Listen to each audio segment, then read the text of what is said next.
Hi hello my dear friends and relatives எல்லோரும் எப்படி இருக்கீங்க? B positive always. ஓகே, இன்றைக்கி நம்ம ஒரு பெப்பர் எக்கு செய்கிறது பார்ப்போம். பெப்பர் சிக்கன் மாதிரியே பெப்பர் எக்கு அதே இன்க்ரீடியன்ஸ் போட்டு எப்படி செய்யலான்னு இப்போ நம்ம பார்க்கலாம். இப்போ எல்லா இன்க்ரீடியன்ஸும் நீங்கள் பார்த்துருக்கீங்க. நம்ம இனி செய்ய ஸ்டார்ட் பண்ணுவோம். கடாயை அடுப்பில் வச்சு நல்லெண்ணெய் ஊற்றலாம். இது செக்குன ஆட்டின நல்லெண்ணெய் தான். அது கூட பட்டை, கிராம்பு, சோம்பு போட்டு பொரிஞ்சு வந்த உடனே கட் பண்ணி வச்சுருக்கிற வெங்காயத்தை போடுவோம். வெங்காயம் வசங்கிறதுக்கு வேண்டி கொஞ்சம் உப்பு போட்டு நல்லா மிக்ஸ் பண்ணி விடலாம். இப்போ பாருங்கள், நல்லா மிக்ஸ் பண்ணி நல்லா வெந்துருச்சு. வெங்காயமும் கலர் லைட்டாக மாறின உடனே நடுவில் கொஞ்சம் எண்ணெய் விட்டு அது சூடான உடனே இஞ்சி பூண்டு பேஸ்ட் போட்டு அதை மிக்ஸ் பண்ணி விடலாம்.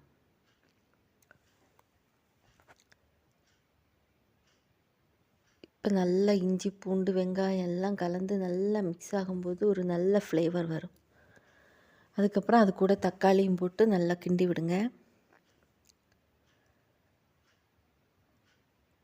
கிண்டி விட்டு அதுக்கு கூட பச்சை மிளகா போட்டு எல்லாத்தையும் நல்லா மிக்ஸ் பண்ணி விடலாம்.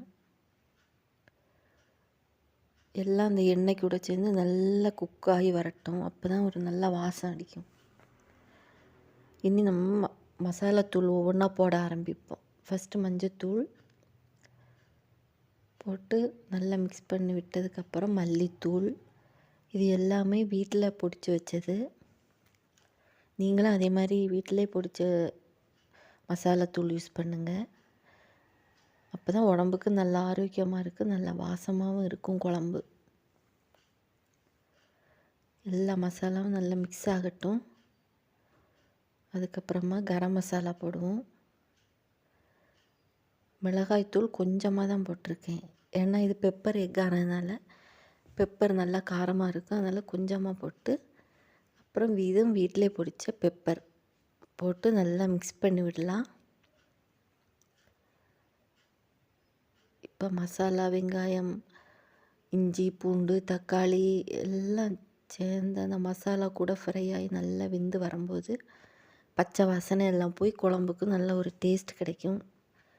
இனி கொஞ்சம் தண்ணி விட்டு அப்படியே கொஞ்சம் நேரம் ஒரு 2 மினிட்ஸ் வேக வச்சிடலாம்.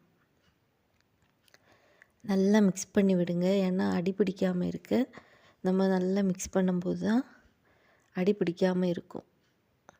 அடி பிடிச்சின்னா குழம்போட டேஸ்ட்டே மாறி போயிடும். அதனால் அப்படியே மெதுவாக நல்லா கிளறி விடுங்க. அப்புறம் முருங்கைக்கீரை போட்டிருக்கேன், ஏன்னா கறிவேப்பிலை வாடி இருந்ததுனால முருங்கைக்கீரை போட்டிருக்கேன். முருங்கைக்கீரை நல்லா ஆரோக்கியமானது தான். கறிவேப்பிலை போட்டால் இன்னும் நல்ல ஃப்ளேவராக இருக்கும். சரி, கொஞ்சம் நேரம் மூடி வச்சு வேகட்டும். இப்போ பாருங்கள், எண்ணெய் நல்லா பிரிஞ்சு வந்திருக்கு. அந்த வாசமும் அப்படியே மூக்கை துளைக்குது. இப்போ ஒவ்வொரு முட்டையாக போட்டு முட்டை உடையாத மாதிரி நல்லா மெதுவாக மிக்ஸ் பண்ணி விடுங்க. அந்த மசாலா எல்லாம் முட்டைக்கு கூட பிடிக்கட்டும். முட்டையை வேக வச்சு லைட்டாக கீறி தான் விட்டுருக்கேன், அதனால் எல்லா மசாலா எல்லாம் அதுக்குள்ளே நல்லா மிக்ஸ் ஆகிரும். அப்படியே கொஞ்சம் நேரம் கூட எண்ணெய் பிரிஞ்சு வர மாதிரி அப்படியே மூடி வைக்கலாம்.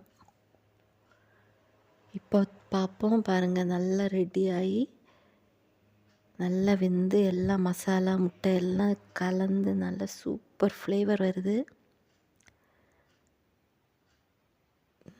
பாருங்கள், நம்மளோட பெப்பர் முட்டை ரெடி ஆகிருச்சு. நீங்களே எல்லோரும் கண்டிப்பாக ஒரு டைம் ட்ரை பண்ணி பாருங்கள். இந்த வீடியோ பிடிச்சிருந்தால் லைக் பண்ணுங்கள், ஷேர் பண்ணுங்கள், சப்ஸ்கிரைப் பண்ணுங்கள். தேங்க்யூ ஃபார் வாட்சிங்.